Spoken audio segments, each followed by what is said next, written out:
ವೀಕ್ಷಕರೇ, ರಾಜ್ಯ ರಾಜಕೀಯದಲ್ಲಿ ಬಹಳ ದಿನಗಳಿಂದಲೂ ಕೂಡ ಈ ಸಿಎಂ ಸ್ಥಾನ ವಿಚಾರಕ್ಕೆ ಸಂಬಂಧಪಟ್ಟಂತೆ ಹಲವಾರು ಗೊಂದಲಗಳು ಆಗಿದ್ವು. ಆ ವಿಚಾರಕ್ಕೆ ಇದೀಗ ತೆರೆ ಬಿದ್ದಿದೆ. ಡಿಸಿಎಂ ಡಿಕೆ ಶಿವಕುಮಾರ್ ಇದೀಗ ಆ ಸ್ಥಾನವನ್ನ ತಗೊಳ್ತಾ ಇರುವಂತದ್ದು. ಇನ್ನು ಸಿಎಂ ಸ್ಥಾನ ವಿಚಾರಕ್ಕೆ ಸಂಬಂಧಪಟ್ಟಂತೆ ಒಂಚೂರು ತೆರೆ ಬಿದ್ದಿದ್ರೆ ಇದೀಗ ಸಚಿವ ಸಂಪುಟ ವಿಚಾರಕ್ಕೆ ಸಂಬಂಧಪಟ್ಟಂತೆ ಹಲವಾರು ಗೊಂದಲಗಳು ಉಂಟಾಗ್ತಾ ಇರುವಂತದ್ದು. ಈ ಹಿಂದೆ ಮಾಧ್ಯಮಗಳಲ್ಲಿ ಸಚಿವ ಸ್ಥಾನದ ಪಟ್ಟಿಯನ್ನ ಒಂದಿಷ್ಟು ಹೆಸರುಗಳನ್ನ ಹೇಳಿರುವಂತದ್ದು. ಇನ್ನು ಸಚಿವರ ಪಟ್ಟಿ ಫಿಕ್ಸ್ ವಿಚಾರಕ್ಕೆ ಸಂಬಂಧಪಟ್ಟಂತೆ ಡಿಕೆಶಿ ಸ್ಪಂದನೆಯನ್ನ ಕೊಟ್ಟಿರುವಂತದ್ದು. ಮಾಧ್ಯಮಗಳ ಹೆಸರುಗಳಿಗೆ ಬ್ರೇಕ್ ಹಾಕಿದ್ದಾರೆ. ಇದೀಗ ಇವತ್ತು ಅಧಿಕೃತ ಪಟ್ಟಿ ಇಂದು ಬಿಡುಗಡೆ ಮಾಡಲಾಗ್ತಿದೆ ಅಂತ ಡಿಕೆ ಶಿವಕುಮಾರ್ ಹೇಳಿಕೆಯನ್ನ ಕೊಟ್ಟಿದ್ದಾರೆ. ಸಚಿವ ಸ್ಥಾನವನ್ನ ಯಾರಿಗೆ ಕೊಡಬೇಕು ಅನ್ನೋದು ಹೈಕಮಾಂಡ್ ನಿರ್ಧಾರವನ್ನ ಮಾಡುತ್ತೆ. ಯಾವಾಗ ಹೈಕಮಾಂಡ್ ನಿರ್ಧಾರವನ್ನ ತೆಗೆದುಕೊಂಡು ನಮಗೆ ಆ ಪಟ್ಟಿಯನ್ನ ಸಲ್ಲಿಸುತ್ತೋ ಅವಾಗ ನಾವು ಹೇಳಿಕೆಯನ್ನ ಕೊಡ್ತೇವೆ ಅಂತ ಇದೀಗ ಡಿಕೆ ಶಿವಕುಮಾರ್ ಹೇಳಿರುವಂತದ್ದು. ದೆಹಲಿ ನಿರ್ಧಾರವನ್ನ ತಗೊಳುತ್ತೆ. ಅದಾದ ನಂತರ ಕರ್ನಾಟಕ ಸರ್ಕಾರ ಅದನ್ನ ಸಚಿವರ ಪಟ್ಟಿಯನ್ನ ಬಿಡುಗಡೆ ಮಾಡುತ್ತೆ ಅಂತ ಹೇಳಿಕೆಯನ್ನ ಕೊಟ್ಟಿದ್ದಾರೆ. ಇನ್ನು ಊಹಾಪೋಹಗಳಿಗೆ ತೆರೆ ಬಿಡುವಂತಹ ಸಾಧ್ಯತೆ ಇನ್ನು ಕೆಲವೇ ಗಂಟೆಗಳು ಬಾಕಿ ಇರುವಂತದ್ದು. ಸಚಿವ ಸಂಪುಟ ರಹಸ್ಯ ಬಯಲು.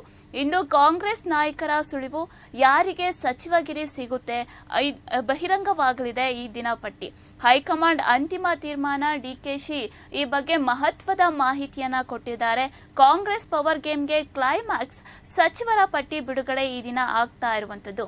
ಸಚಿವ ಸ್ಥಾನ ಕಾಣ್ತಾ ಇರುವಂತಹ ನಾಯಕರಿಗೆ ಇದು ನಿರ್ಣಾಯಕ ದಿನ. ಈ ದಿನ ಯಾರ್ಯಾರ ಹೆಸರನ್ನ ಹೈಕಮಾಂಡ್ ತೆಗೆದುಕೊಂಡು ಸಚಿವರ ಸ್ಥಾನವನ್ನ ಹೆಸರುಗಳನ್ನ ಬಿಡುಗಡೆ ಮಾಡುತ್ತೆ ಅನ್ನೋದನ್ನ ಕಾದ್ ನೋಡ್ಬೇಕಾಗಿದೆ.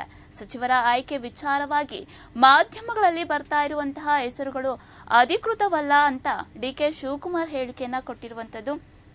ಇಂದು ಬೆಳಗ್ಗೆ 10 ಗಂಟೆ ಅಥವಾ ಮಧ್ಯಾಹ್ನದ ವೇಳೆಗೆ ಹೈಕಮಾಂಡ್ ನಾಯಕರ ಸಚಿವರ ಪಟ್ಟಿ ಬಿಡುಗಡೆಯನ್ನ ಮಾಡಲಿದ್ದಾರೆ ಅಂತ ಕಾಂಗ್ರೆಸ್ ಶಾಸಕಾಂಗ ಪಕ್ಷದ ನಾಯಕರಾದ ಡಿಕೆ ಶಿವಕುಮಾರ್ ತಿಳಿಸಿದ್ದಾರೆ. ಸದಾಶಿವನಗರ ನಿವಾಸದ ಬಳಿ ಶಿವಕುಮಾರ್ ಈ ಬಗ್ಗೆ ಪ್ರತಿಕ್ರಿಯೆಯನ್ನ ನೀಡಿರುವಂತದ್ದು. ಸಚಿವರ ಆಯ್ಕೆ ವಿಚಾರವಾಗಿ ಹೈಕಮಾಂಡ್ ನಾಯಕರ ಚರ್ಚೆ ಮಾಡಿದೆ. ನಮ್ಮ ಅಭಿಪ್ರಾಯವನ್ನ ಕೂಡ ಈಗಾಗಲೇ ಹೈಕಮಾಂಡ್ಗೆ ತಿಳಿಸಿದ್ದೇವೆ. ಹೈಕಮಾಂಡ್ ನಾಯಕರ ಅಂತಿಮ ತೀರ್ಮಾನ ಮಾಡಲಿದ್ದಾರೆ.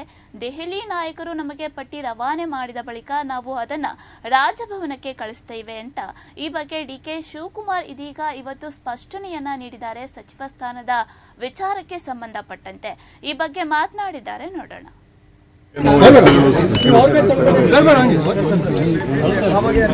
ಇದೆಲ್ಲ ಅಧಿಕೃತ ಅಲ್ಲ. ನಾಳೆ 10 ಗಂಟೆ ಮೇಲೆ 10 ಗಂಟೆನೋ ಮಧ್ಯಾಹ್ನ ನಮಗೆ ಹೆಸರನ್ನ ದೆಹಲಿಯವರು ಕಳಿಸ್ಕೊಡ್ತಾರೆ. ನಾವೆಲ್ಲ ಸೇರಿ ಚರ್ಚೆ ಮಾಡ್ತೀವಿ. ನಮ್ಮ ಅಭಿಪ್ರಾಯನ ತಿಳಿಸಿದ್ದೀವಿ.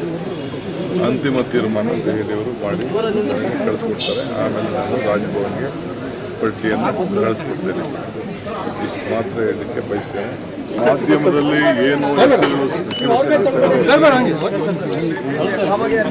ಇದೆಲ್ಲ ಅಧಿಕೃತ ಅಲ್ಲ.